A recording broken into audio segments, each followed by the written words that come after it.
18th century में Mughal empire जैसे powerful kingdom के डोमिनेंस को चैलेंज करने का काम किया। 1658 में पावर में आए मुगल एम्परर औरंगजेब ने रैपिडली एम्पायर का एक्सपेंशन और तेजी से चालू किया और उनके दौर में मुगल एम्पायर अपने चरम पर पहुंच गया। औरंगजेब के एक्सपेंशनिस्ट एजेंडा में सबसे इंपॉर्टेंट एरिया डेक्कन माना जाता है, लेकिन यहां मराठास का रिबेलियन औरंगजेब की डेक्कन पॉलिसी के लिए सबसे बड़ा चैलेंज था।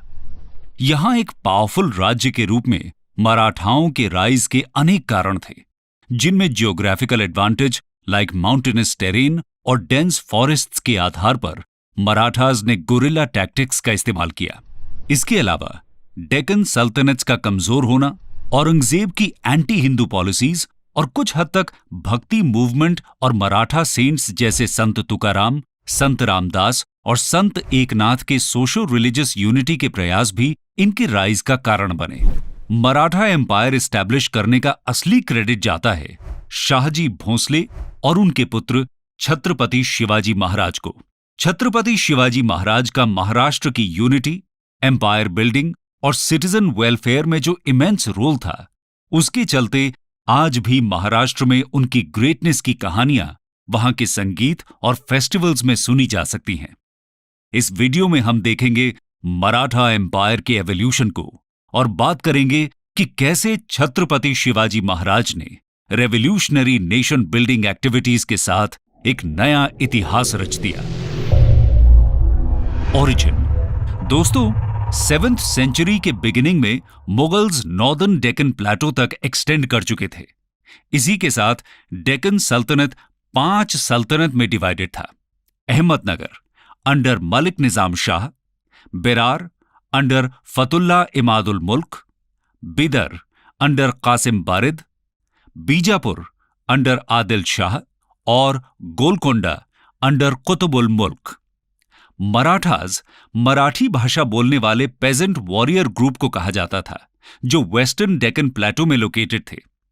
Initially Marathas commander in chief और मनसबदार के रूप में बीजापुर और अहमदनगर सल्तनत में सर्व करते थे। इनमें सबसे इंपॉर्टेंट क्लैन था भोंसले क्लैन, जिनके बारे में अब हम बात करेंगे। आइए जानते हैं कहानी शाहजी भोंसले की। Shahaji Bhonsle from 1594 to 1664। शाहजी भोंसले का जन्म 1594 में अहमदनगर सल्तनत के जनरल मालोजी भोंसले के यहां हुआ। मालोजी को अहमदनगर रूलर ने पुणे और सुपे डिस्ट्रिक्ट की जागीर सौंपी थी, जिसे शाहजी भोंसले ने इनहेरिट किया।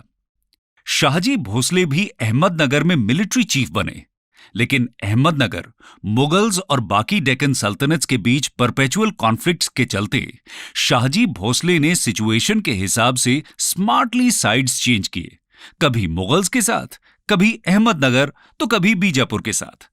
ये शाहजी भोंसले का अपनी ऑटोनॉमी असर्ट करने का एक तरीका भी था। मुगल एम्परर शाहजहां डेक्कन प्लेटो कैप्चर करना चाहते थे, जिसके लिए उन्होंने शाहजी भोंसले के साथ अलायंस कर जुन्नार और संगमनेर कैप्चर किया। लेकिन 1632 में मुगल्स ने उनकी जागीर छीन ली और शाहजी भोंसले ने बीजापुर सल्तनत ज्वाइन कर पुणे और सुपे डिस्ट्रिक्ट को फिर से अपने कंट्रोल में लिया। इससे नाराज होकर 1634 के बैटल ऑफ परेंडा में मुगल्स ने शाहजी भोंसले लेड बीजापुर आर्मी को डिफीट किया।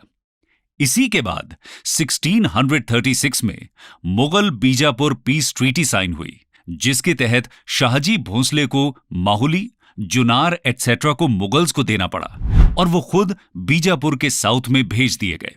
वो पूना की जागीर कलेक्ट कर सकते थे, पर वहां रह नहीं सकते थे।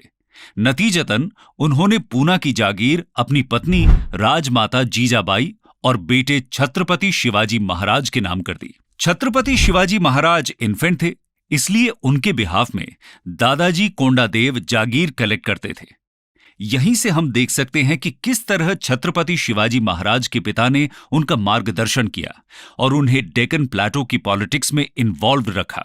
तो आइए अब हम छत्रपति शिवाजी महाराज के राइज को समझते हैं। Rise of Chhatrapati Shivaji Maharaj 1630 to 1680। Chhatrapati Shivaji Maharaj का जन्म पूना के पास शिवनेर फोर्ट में 19 फरवरी 1630 को हुआ था। उनके गार्डियन और टीचर दादाजी कोंडादेव और समर्थ गुरु रामदास थे। 1647 में दादाजी कोंडादेव के देहांत होने पर पूना की जागीर का एक्चुअल कंट्रोल उनके पास आया। छत्रपति शिवाजी महाराज ने अपने राज्य के एक्सपेंशन की शुरुआत 16 साल की उम्र में तोड़ना फोर्ट को कैप्चर करके की। फिर उन्होंने 1656 में रायगढ़ फोर्ट जीता, जो 1674 में इवेंचुअली मराठा एम्पायर की राजधानी बना।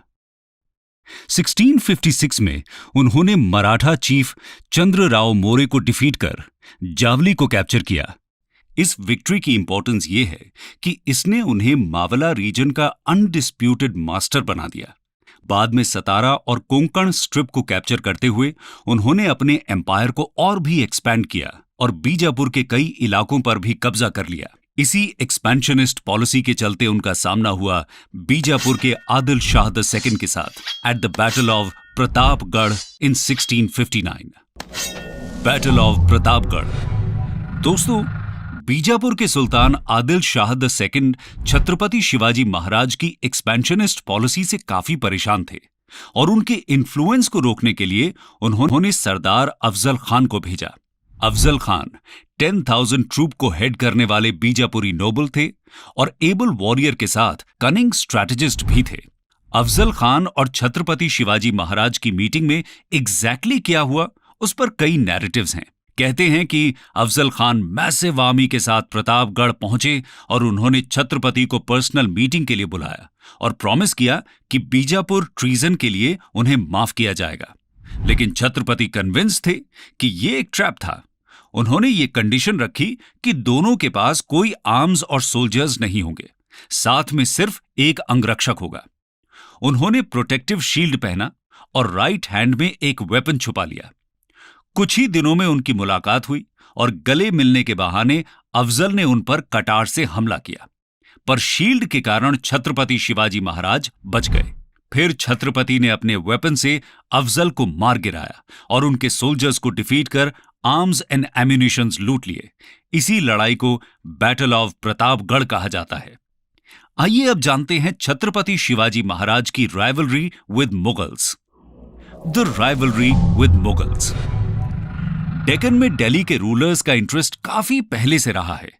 इसमें सबसे इंटरेस्टिंग एग्जाम्पल था दिल्ली सल्तनत के मोहम्मद बिन तुगलक का, जिन्होंने अपनी कैपिटल डेक्कन के दौलताबाद में शिफ्ट की थी।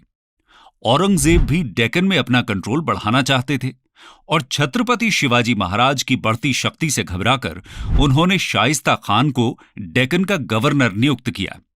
1660 में शाइस्ता खान ने पूना को कैप्चर कर लिया और उसे अपना हेडक्वार्टर बना दिया। मराठास के पूना एंट्री पर बैन लगा दिया गया, पर मुगल्स लोकल्स के साथ कभी अच्छे रिलेशन नहीं बना पाए। इसका फायदा छत्रपति शिवाजी महाराज ने उठाया।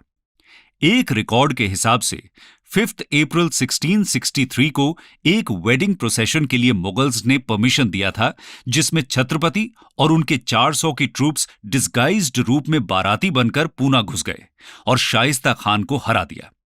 कहते हैं कि इस इवेंट में शाइस्ता खान की 3 फिंगर्स को छत्रपति शिवाजी महाराज ने कट कर दिया और ये दिन आज भी शिवतेज दिन के नाम से सेलिब्रेट किया जाता है।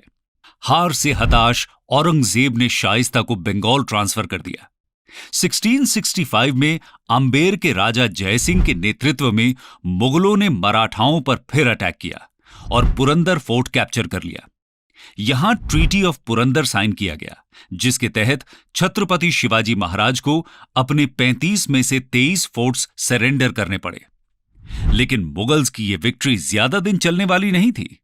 4 साल के मिलिट्री प्रेपरेशन के बाद 1670 में छत्रपति शिवाजी महाराज ने मुगलों को फिर से डिफीट कर अपने फोर्ट्स रिकैप्चर किए और मुगल टेरिटरी सूरत को भी अटैक किया।